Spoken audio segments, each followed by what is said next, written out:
en el living tenemos el gusto de recibir a Gabriel Tenenbaum-Edding. Él es sociólogo, investigador, también profesor de la UDELAR. Gracias por acompañarnos. Gracias a ustedes por la invitación. Bueno, estaremos hablando de su último libro, como les mencionaba antes de la tanda, Los Protectores del Capital, una investigación que él desarrolla desde el año 2017 y que, bueno, vincula de alguna forma algunos cárteles mexicanos y el lavado de activos que se realiza en nuestro país. Bueno, primero preguntarte un poco por la investigación, cómo fue su desarrollo, en qué te basaste, por lo que tengo entendido, en la prensa, en lo que salió en su momento en la prensa, y también realizaste algunas entrevistas. Bueno, el método de estudio se basa en un análisis en redes, lo que se conoce como análisis en redes online. Algunas cosas tienen que ver con el mundo virtual y otras cosas tienen que ver con el afuera. Con el mundo virtual se analizaron más de 600 notas periodísticas de los años 90 hasta la actualidad, y después se hicieron entrevistas a informantes claves que yo no menciono porque es cuestión de privacidad. Se revisaron expedientes judiciales, documentos oficiales, nacionales e internacionales, organismos internacionales también, informes, en fin, una información muy vasta que me llevó bastantes años, sobre todo con el desafío de sistematizar y básicamente ordenar. Eso es muy difícil porque hay que entender que el fenómeno del crimen organizado, más allá que puede ser el tráfico de drogas ilegales como este libro, pero hay otros fenómenos del crimen organizado, es un fenómeno complejo, es un delito muy complejo. Generalmente tiene una expresión en red, en telaraña, y es difícil de expresar, pero ni que hablar de desatar, de detectar por parte de la justicia o de la policía. Y lo que se preguntó en la investigación básicamente es, bueno, en un contexto regional donde permean organizaciones criminales en la mayoría de los países de Latinoamérica, bueno, ¿Uruguay es una isla o Uruguay le ofrece algo al esquema internacional del tráfico de drogas ilegales? Si le ofrece algo, ¿qué le ofrece?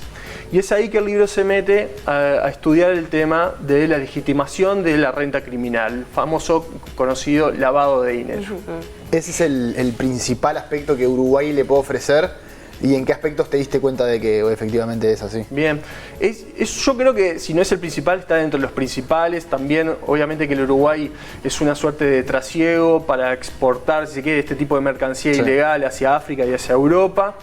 Y también de cobijo, de mercancía, de estoqueo por momentos, y hasta a veces nos hemos encontrado como una suerte de jurisdicción de protección a grandes figuras del mercado de las drogas ilegales, ¿no? Sobre todo pensando en Punta del Este, hay unas cuestiones ahí también interesantes. Pero el lavado de activos es, si no el principal, uno de los principales. Y ahí lo que me remito, y un poco el libro intenta reconstruir, es que se crea un modelo económico, político-económico en el Uruguay como un país atractivo al capital internacional. La plaza financiera. La plaza financiera, el Uruguay, se crea en los años 70 en dictadura. Y ahí hay un conjunto muy variado de instrumentos que dan cuenta de eso, y también hay una planificación. Está el Plan Nacional de Desarrollo del 73, el cónclave cívico-militar de Solís y de San Luis en el 73, 74, también el 78, y ahí empiezan un montón de instrumentos muy conocidos, por ejemplo, el secreto bancario del 82, por tirar uno, y otros secretismos, instrumentos que tienen que ver con el secretismo y con otras cuestiones que hacen al país un lugar atractivo para atraer el capital internacional, legal. Pero dentro del gran capital internacional legal se cuela también el ilegal. Porque, déjame terminar esta idea, porque en realidad lo que está de fondo es que los capitales internacionales buscan lugares donde se le pregunte poco, hacer poco papeleo, haya poco control y vigilancia. En general buscan eso. Y también lo busca el crimen organizado, por supuesto. Perdóname que te... No, pero es lo que te decía, es que es interesante eso que tú señalás, de que la ilegalidad necesita la legalidad, ¿no? O sea, se basa en la legalidad para poder funcionar. Hay un montón de cosas para deconstruir en este fenómeno. Una es esta, porque generalmente pensamos en el tráfico de drogas ilegales y uno tiene la imagen como del gran traficante, ¿no? Que está muy permeado por la cultura sobre lo narco y el gran traficante, Pablo Escobar, el Chapo y todo eso, pero en realidad uno tiene que pensar a este fenómeno, al mercado de las drogas ilegales, como una división del trabajo. Y en esa división del trabajo hay varias tareas y hay muchos actores. Y parte de esos actores y tareas son legales, son partes que las que ofrece el Estado. En este sentido es muy importante, por ejemplo, si yo quiero exportar varias toneladas, 3, 4 toneladas de cocaína, necesito tener vínculos con el puerto, con la aduana, con migración, con la empresa de transporte. O sea, todo eso es parte de la legalidad.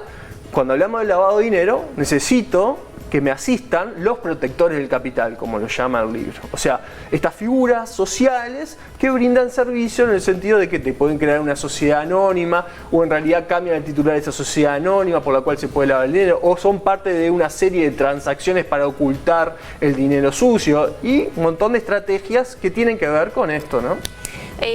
Yo te llevo un poquito para atrás de vuelta porque entiendo que hay mucha gente del otro lado que pueden entender que es un lavado de activos, pueden entender que es el crimen organizado. Entonces, para poder entender, vos hablás de los protectores del capital, ¿nos podés definir ese tipo de cosas para poder entender el resto? Porque vos estás contando un montón de cosas que para eso hay que entender de qué estamos hablando. Sí, o sea, todo muy básico y sencillo, ¿no? Sencillo, sí. El lavado de dinero es la legitimación de activos o dinero o de ingresos que se obtuvieron de fuentes ilegales, ¿no?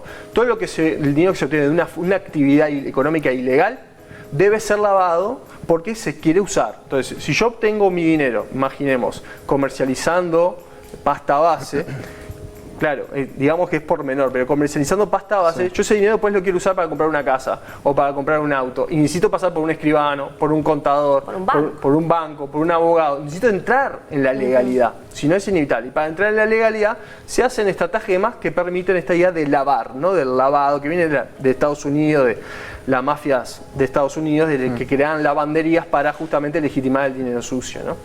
Así hay muchos conceptos, podemos estar todo el día, pero por ejemplo, yo no utilizo como prefijo o la palabra narco. Me parece que primero es imprecisa porque se refiere solamente a sustancias que son narcóticas. Hay otras sustancias que no son narcóticas. Por ejemplo, la cocaína no genera narcosis, genera estímulo. Entonces, cuando se dice narcóticos o se dice el narco, en realidad te estás quedando con una parte de las sustancias. Y además tiene toda una cultura aspiracional, ¿no? O sea, porque está esta idea, nosotros que también hemos trabajado en otro libro, Relato de Muerte, con jóvenes que se dedican también al tráfico de drogas, que murieron en ajuste de cuentas.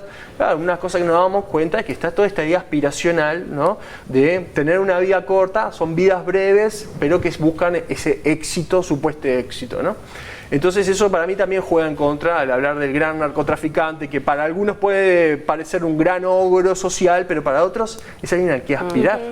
Entonces, hay que hablar, en mi humilde opinión, del tráfico de drogas ilegales, ¿no? Y así podemos hablar con el concepto cártel, está mal usado, pero bueno, no me quiero extender, hay muchas cuestiones conceptuales. Pero ahí cuando hablas de crimen organizado, hablas de ese tipo de estructuras que se organizan tanto para la venta de productos de forma ilegal como para el lavado de dinero, ¿verdad? Está todo en ese paquete. Esa definición viene de las Naciones Unidas, de la Convención de Palermo sobre el crimen organizado, que la recoge en la legislación nacional, que nos habla de un grupo estructurado, eso es interesante porque tiene que estar organizado, de más de 2 personas, ¿está? Entonces, por eso es que hablamos, y es mejor hablar de organizaciones criminales o grupos delictivos organizados o semi-organizados como más o menos tenemos en Uruguay. Ahora, tú mencionabas en un momento lo que pasó en el año 73 cuando, bueno, había una necesidad de inversión de capitales extranjeros en nuestro país, se necesitaba que ingresara plata y a partir de allí, bueno, hubo menos requerimientos para esas inversiones, por lo que se fue dando este lavado de activos, pero la situación fue modificándose con el paso de los años y también a nivel legal hubo nuevas trabas, ¿no? O sea, algunos se asentaron, otras no tanto. Es un proceso que se va dando, ¿no? Y que en definitiva también tiene que ver con situaciones internacionales. Pienso, por ejemplo, que el atentado del 11 de septiembre también influye porque de alguna forma había preocupación con el financiamiento del terrorismo. Claro, la financiación del terrorismo en base al lavado de activos, ¿no? Tal cual. Digamos que para resumir como estas 40 años de historia, uno lo que encuentra es, bueno, la creación del Uruguay como plaza financiera en la dictadura, un refuerzo, digamos, del modelo económico liberal en los años 90 a varios de estos instrumentos, como la SAFI, por ejemplo, o la zona de libre comercio, que ya no están, la zona de libre comercio y otros instrumentos. Y después un parate que justo agarra al final del gobierno de Jorge Valle con los atentados en Estados Unidos, empieza todo un movimiento internacional para frenar el financiamiento del terrorismo, que está muy vinculado con el lavado de activos. Justo se da con la asunción de los gobiernos progresistas, que desde el punto de vista político-ideológico están afín con llevar adelante más controles al capital internacional.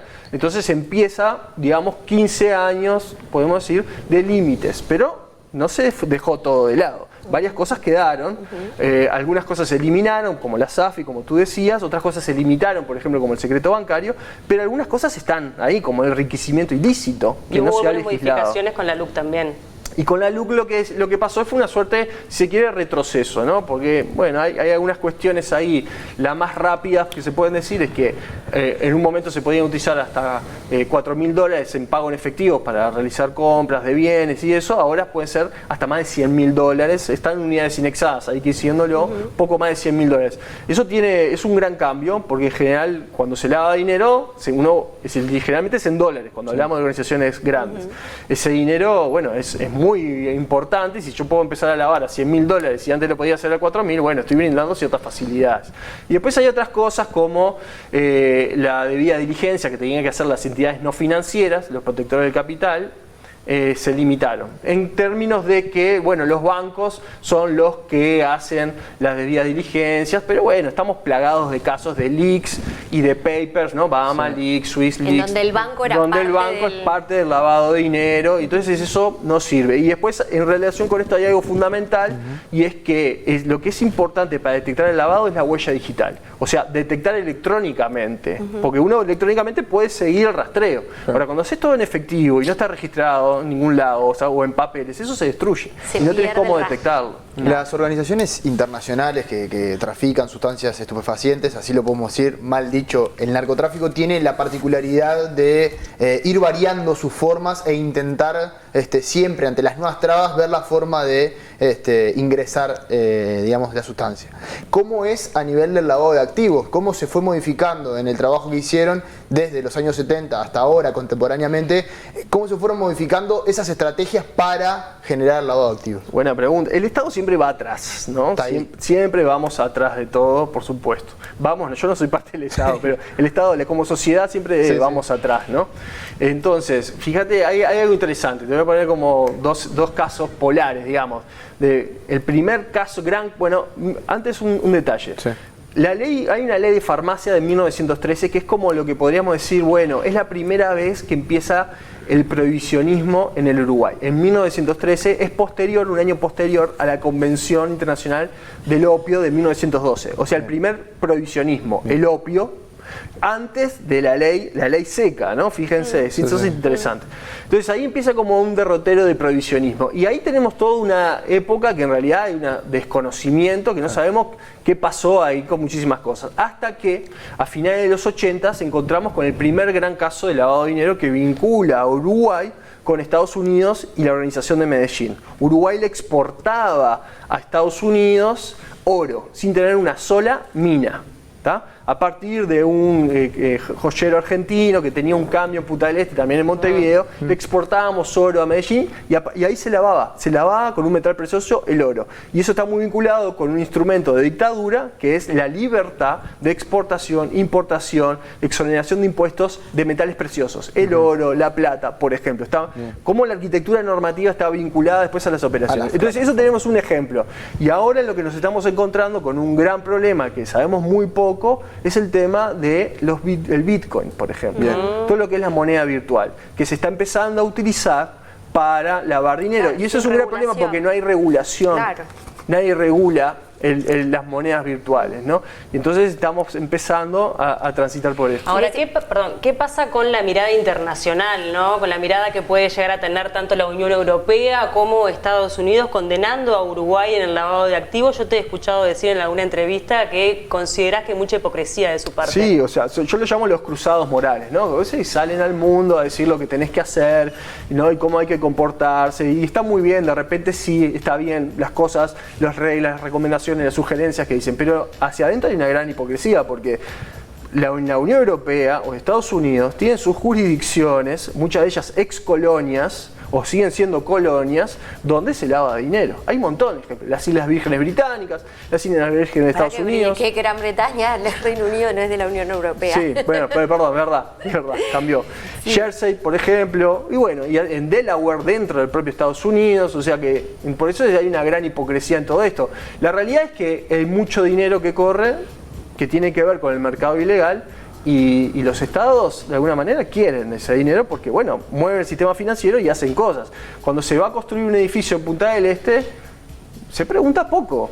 Porque imagínense que se llegan a encontrar con qué viene dinero del lavado de activos. Bueno, pero yo le estoy dando trabajo a mi gente, a la gente que me vota o que no, y eso también es necesario para el desarrollo del balneario, de la ciudad, de que la gente también tenga trabajo. O sea, hay tensiones muy fuertes en todo esto con preguntar o no preguntar, con vigilar o no vigilar. Ahora, cada vez más tenemos la pregunta de la organización, no sé, la OCDE, tenemos... Siempre aparece alguno, sí. Claro, tenemos cada vez más controles y en los últimos años se han ido generando controles, incluso cruzamiento de datos, ¿verdad? La Unión Europea le exigía al Uruguay, lo había puesto de vuelta en una lista de tenés que cumplir. Contanos, a mí me pareció muy interesante en tu documento, en tu libro, la cantidad, los datos que vos tenés sobre Uruguay, porque me parece que eso nos pone alerta de en qué lugar estamos en el contexto internacional que llama la atención, ¿verdad? Con respecto al lavado de dinero. Al lavado de dinero. No, uno de lo que en la larga historia, digamos, que cuenta el libro, uno lo que puede dar por entendido de que hay un progreso de limitación al lavado de dinero, al capital internacional obtenido en fuentes ilegales, ¿no? Eso está muy claro. Hay cosas que todavía hay que hacer, pero lo que pasa es que de fondo el país se enfrenta a un dilema y tiene que ver con el modelo económico que quiere impulsar. Obviamente que tiene muchas aristas sobre el modelo económico, pero una tiene que ver con la plaza financiera. Sí. Y en ese sentido quiere seguir siendo esta Suiza de América, quiere seguir siendo esta plaza financiera atractiva al capital internacional, y en esa tensión entre libertad y control se juegan las gestiones gubernamentales. Gabriel, tengo una cortita y la producción me va a matar, pero la quiero hacer igual porque me parece que es importante. Se habló en la interpelación de los ministros Heber y Bustillo por el tema de Sebastián Marcet, la vinculación del narcotráfico y la financiación de los partidos. Allí se manifestó que ahí hay un alejamiento, pero quiero conocer tu visión rápidamente. Y yo creo que nadie del sistema político puede decir con seguridad de que no entró a una campaña dinero del tráfico de drogas o de otro crimen organizado, porque no se controla. Porque no hay vigilancia sobre eso. Nadie lo puede asegurar. Tampoco se puede asegurar lo contrario. Claro. El tema es que hay que controlar y hay que vigilar. Y con esto te redondeo. En América Latina, Uruguay no tiene por qué ser la excepción. Estamos llenos de casos de campañas políticas financiadas por el crimen organizado internacional. Y te puedo enumerar en México, en Honduras, hasta mismo en Argentina, en la campaña de Dualde con Palito Ortega, con la organización de Juárez. Hay un montón de casos. Uruguay, ¿por qué tiene que ser la excepción? Nos quedaron un montón de dudas, pero la idea es que ustedes se queden con ganas y adquieran el libro, ¿no? Los protectores del capital, que está a la venta en todas las librerías del país, ¿verdad? Es la conexión entonces del narcotráfico, no, en realidad del tráfico de drogas mexicano y el lavado de activos en Uruguay. Bueno, muchas gracias por acompañarnos. Fue un gusto recibirte. A ustedes. Gracias.